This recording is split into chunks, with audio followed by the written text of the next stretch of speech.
ভোটের আগে ঝাড়গ্রাম জেলার গোপীবল্লভপুর বিধানসভা এলাকায় জোরদার প্রচারে নেমেছেন তৃণমূল কংগ্রেস প্রার্থী অজিত মাহাতো।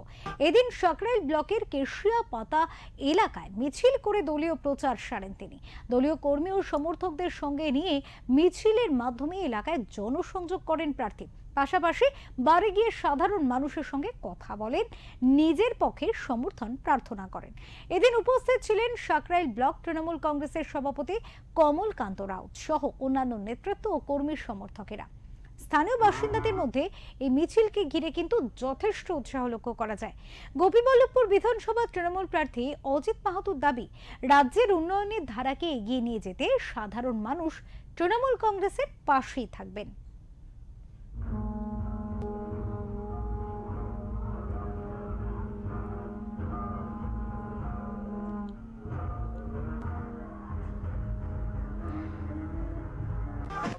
আপনারা দেখেইছেন বিভিন্ন জায়গায় যেভাবে শঙ্করধ্বনি উলুধ্বনি দিয়ে আমাকে আশীর্বাদ করছে মায়েরা, সত্যি খুব ভালো লাগছে।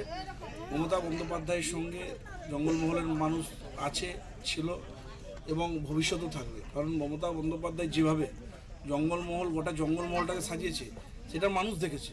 যেই 2011 সালে মামাটি মানুষের সরকার প্রতিষ্ঠিত হয়েছে, আমাদের ক্ষমতায় এসছে, তারপর থেকে এই যে 15 বছরে গোটা জঙ্গলমহলের প্রত্যেকটি বাড়িতে আমাদের উন্নয়ন কিন্তু পৌঁছে গেছে, একটা বাড়িও বাদ নেই। মানে একমাত্র গরিব মানুষের কথা, মেহনতি মানুষের কথা যদি কেউ ভাবে, তার নাম হচ্ছে মমতা বন্দ্যোপাধ্যায়। সেটা সাধারণ মানুষ বুঝেছে যে মমতা বন্দ্যোপাধ্যায় এমন একজন নেত্রী যাকে বিশ্বাস করা যায়, যাকে ভালোবাসা যায়, যে জঙ্গলমহলের মানুষের কথা ভাবে, যে জঙ্গলমহলের যারা কৃষিজীবী মানুষ, শ্রমজীবী মানুষ, সমস্ত স্তরের মানুষের কথা যদি কেউ ভাবে, সেটা হচ্ছে মমতা বন্দ্যোপাধ্যায়।